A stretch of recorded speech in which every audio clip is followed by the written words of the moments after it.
Hello. I've taught 140 college classes in my life, and the majority of them were English classes, and specifically English composition. One of the things that comes up in English composition is the 5-paragraph essay. Why 5 paragraphs? Well, it's an easy guideline how to write something that's understandable. The 5 parts are the introduction, first paragraph, then 3 paragraphs that support what's going to be the last paragraph, which is your conclusion. Now, why 3 paragraphs? Here's an interesting thing. If you actually want to make an argument to somebody, don't start throwing in everything that you know about the subject. It becomes really confusing. What you need to do is pick your 3 main points. Why 3 points? Because that's something almost anybody can keep in their mind, right? It's effective and efficient.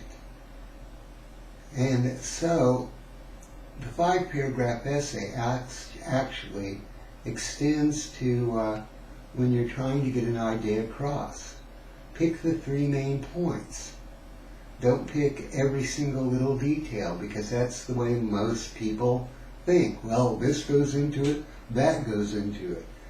I can remember one time when I was teaching a linguistics class at the University of Buffalo, and one of the students says, "What's a verb?" And I says, "Well, that's the word that tells the action in a sentence."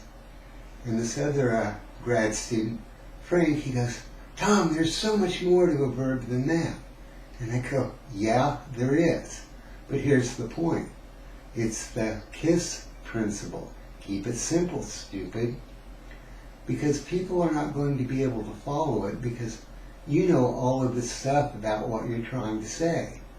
But one of the reasons why I was a successful teacher is because I would look at just the main points.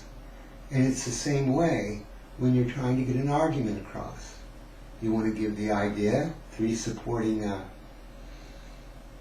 points that support it, and then a conclusion or a summation of what you just said and why it works, why they should believe you, right?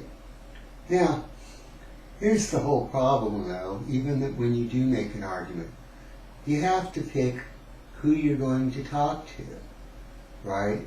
When you start arguing politics and you're on the left and they're on the right, you're probably never going to come to even, mutual ground. I can remember when I taught at Oklahoma City Community College, and they would have these big things about, in the composition classes, about how to make an argument, right?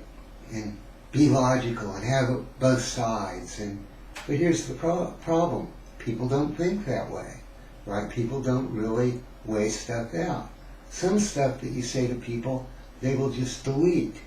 If you're a Christian and somebody's a Buddhist and they start talking about Dharma and all this stuff, it's very possible that that makes no sense to you.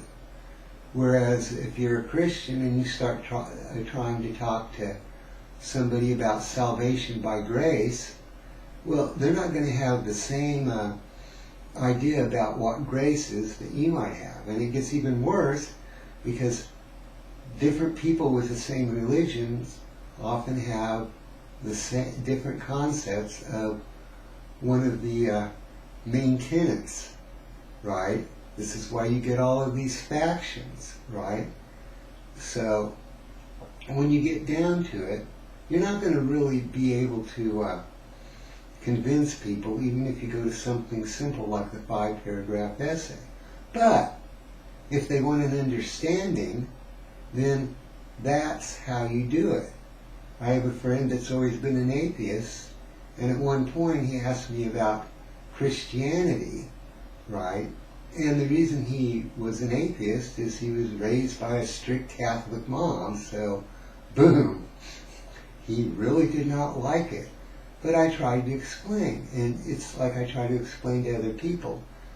When you get around a group of people, you just have to keep your cool, not trying to convince them of what your view is. But if somebody wants to know and they don't have a preconception, then something like the 5-paragraph essay, which is you make a point, you give 3 points to support it, and then you wrap it up with a conclusion, at least you give them some understanding.